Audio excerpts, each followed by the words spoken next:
Astaghfirullah. Itu yang paling singkat. Astaghfirullahaladzim, astaghfirullahaladzim, astaghfirullahaladzim. Itu yang menengah. Astaghfirullahaladzim, alladzi la ilaha illa huwal hayyul qayyum wa natubu ilaihi. Astaghfirullahaladzim, alladzi la ilaha illa huwal hayyul qayyum wa natubu ilaihi. Astaghfirullahaladzim, alladzi la ilaha illa huwal hayyul qayyum wa natubu ilaihi. Itu yang cukup panjang. Ibu rajin istighfar. Orang yang rajin istighfar itu diantara yang disebutkan dalam riwayat-riwayat adalah orang-orang yang cepat dijawab doanya. Hanya dengan istighfarnya. Jadi dia tuh punya keinginan, dia nggak katakan. Jadi keinginan di benaknya dia, terus dia istighfar. Astagfirullah, astagfirullah, astagfirullah. Itu kalau benar rajin istighfar, seketika dikabulkan. Cepat. Ada seorang yang hidup, ini tukang roti. Di zaman Imam Ahmad bin Hanbal. Saya pernah kisahkan ini di beberapa keadaan. Orang ini itu ahli istighfar. Jadi maaf ya Bu ya, bukan istighfarnya pas ada keperluan aja, bukan. Ada ta'lim Ustaz Adi, sab pertama astagfirullah, astagfirullah, astagfirullah, bukan. Besok ada arisan, astagfirullah, astagfirullah, bukan. Jadi bukan ada keperluan, istighfar bukan. Orang ini membiasa istighfar. Jadi setiap mengerjakan apapun dia istighfar. Mau minum, bismillah, astagfirullah, astagfirullah. Dia setiap buka adonan, astagfirullah, astagfirullah.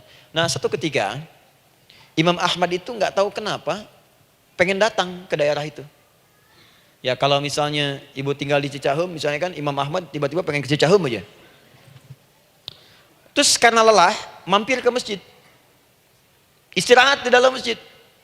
Tiba-tiba kata penjaga masjidnya, DKM-nya, marbotnya, ya Syekh, idhab, pergi, nggak boleh tiduran di sini.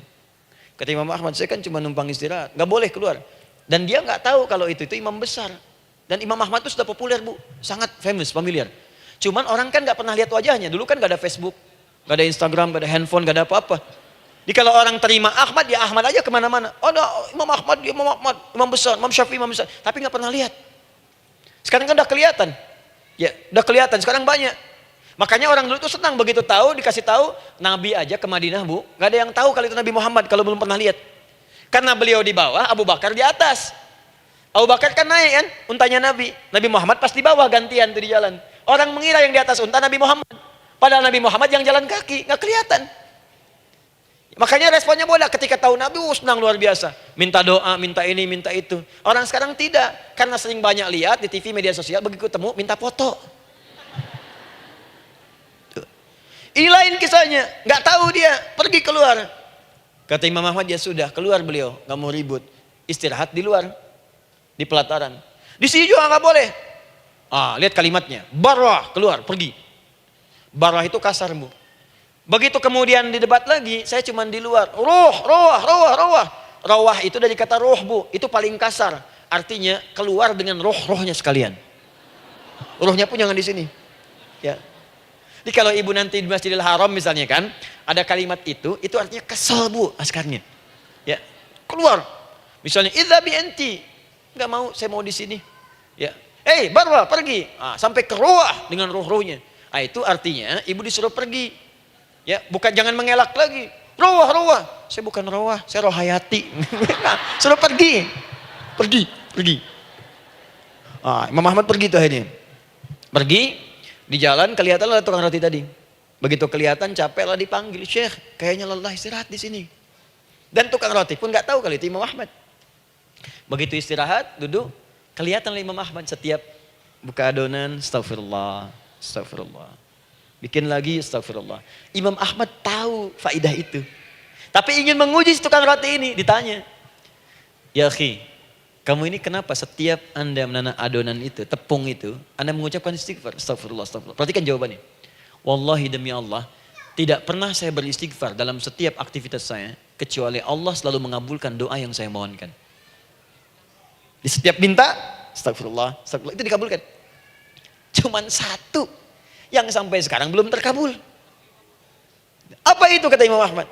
Saya ini selalu bermohon kepada Allah, ya Allah, mohon sebelum saya wafat atau setelah ia wafat, pertemukan saya ya Allah dengan Imam Ahmad bin Hanbal. Sebelum saya yang wafat atau wafat Imam Ahmad. Kata Imam Ahmad, astagfirullah. Allahu Akbar. Itu mungkin yang memperjalankan saya kemari. Tiba-tiba pengen ke sini, sampai diusir keluar dari rumah Allah dari masjid, sampai di sini karena istighfar Anda. Sayalah Imam Ahmad bin Hanbal.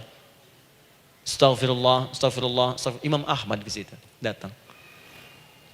Tolong jangan lakukan pada saya. Salah di hidayat ya Allah. Astagfirullah, astagfirullah. Saya jawab lagi dari sana. La haula wala quwata illa billah. Ini istighfar. Nah, kapan istighfar yang baik? Istighfar yang baik dilakukan setelah tahajud sebelum fajar. Saya ulang ya. Setelah tahajud sebelum fajar. Dalilnya Quran surah ke-51 ayat 18. Baca dari ayat 15 sampai 18-nya. Jadi ibu kalau mau seperti itu, rajin tahajud dulu bu. Tahajud. Setelah itu biasakan istighfar. Itu latihan dulu, itu baru latihan. Ingat ya, istighfar menjelang fajar di waktu sahar, itu baru latihan. Astagfirullah, astagfirullah, astagfirullah. Nanti kalau sudah banyak latihan, ibu akan refleks. Mau duduk masuk mobil, astagfirullah. Duduk mau makan, astagfirullah. Ya, kadang-kadang ibu mau ambil handphone, astagfirullah. Itu refleks di lisan kita keluar.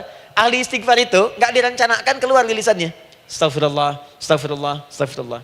Kalau sudah seperti itu, berbahagialah. Karena apapun kadang ibu inginkan, sepanjang itu ibu butuhkan, seketika dikabulkan. Ya. Yang ketiga, yang terakhir. Sudah 9:45, boleh sedikit? Ya, yang terakhir ya, terakhir. Jangan khawatir, setelah ini selesai. Jangan khawatir. Yang ketiga, ini amalan yang paling dahsyat. Jadi yang pertama minta dikabulkan. Yang kedua baru istighfar dikabulkan. Yang ketiga nggak ngapa-ngapain dijawab. Artinya baru terbersit. Ada keinginan jawab seketika.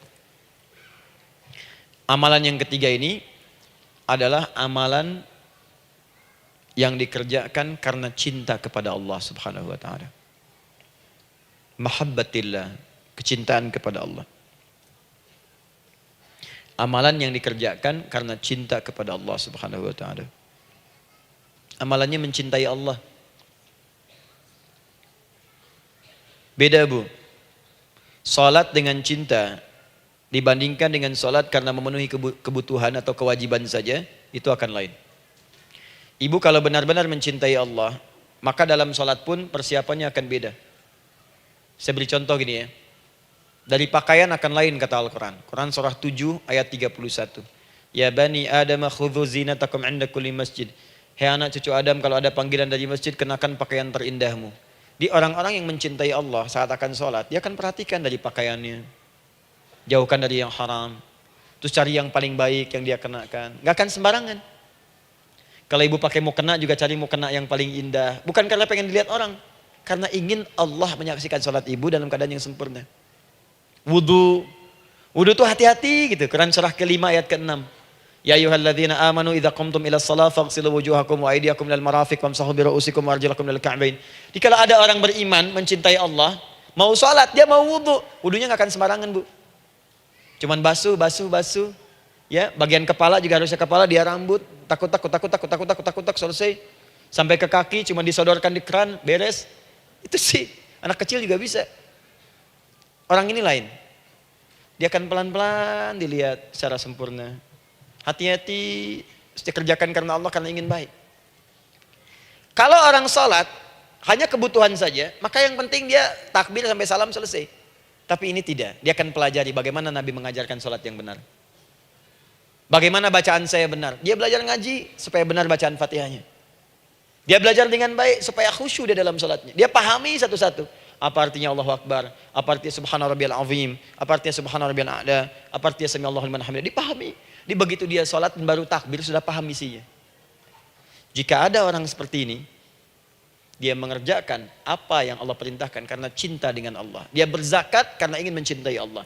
Dia berinfak karena cinta dengan Allah, bukan karena uangnya. Pokoknya kalau orang cinta itu, Bu, setiap pecinta dia akan memberikan apapun pada yang dicintai.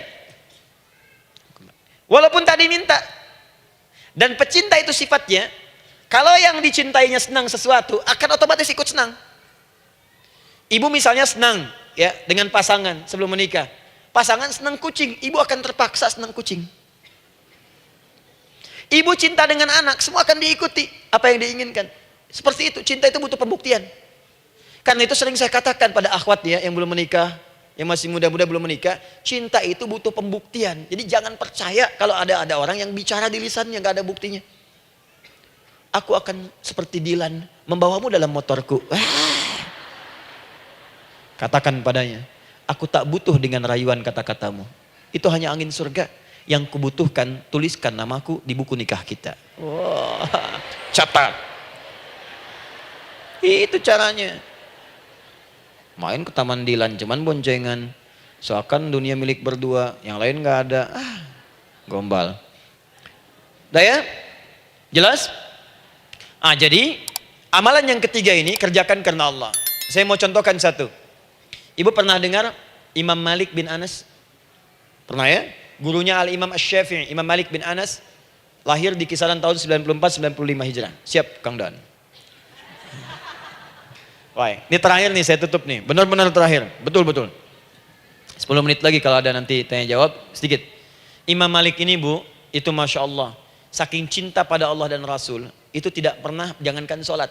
Dalam beliau memberikan fatwa pun akan mencari pakaian yang paling bagus. Paling indah. Dan beliau menjaga adab dalam menyampaikan kalimat Nabi pun itu luar biasa.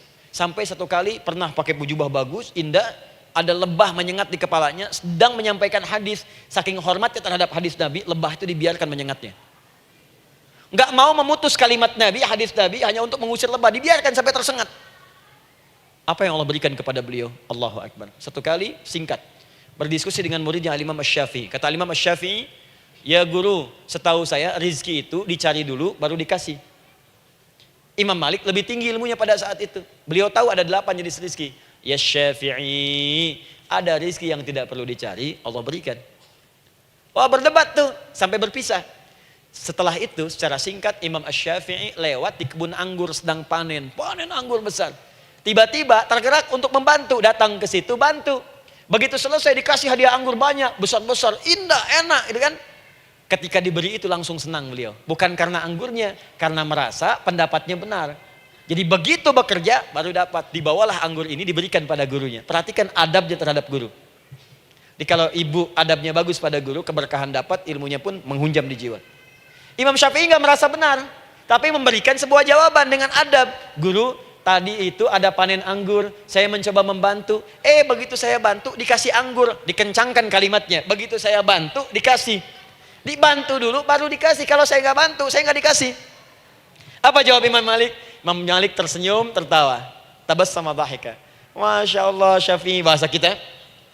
Tadi itu saya keluar mau ngajar, siang-siang terik begini saya kepikiran, ya Allah, kalau makan anggur yang enak-enak, enak banget sekarang ini. Ada anggur sekarang. Tuh. Murid berikhtiar, guru mendapatkan hasil. Setelah itu Asy-Syafi'i naik dan jadi bintang di zamannya sampai kekinian pun luar biasa. Dan mendapatkan barakah gurunya seperti gurunya dapatkan, muridnya pun meraihnya. Itulah 3 cara bagi kita untuk bermohon kepada Allah. Jika ingin dipercepat oleh Allah bisa lewat salat, bisa lewat istighfar, bisa juga dengan menciptakan amalan-amalan atau mengikuti amalan-amalan yang dicintakan atau ditujukan untuk mencintai Allah Subhanahu wa taala. Ibu bisa paham ini? Baik. Kemudian berdoa. Tapi yang jadi masalah, Ustadz, ketika berdoa kok belum dikabulkan juga? Apa ciri doa dikabulkan? Seperti apa kita tahu doa kita dikabulkan? Itu mungkin kita bahas di episode yang berbeda insya Allah.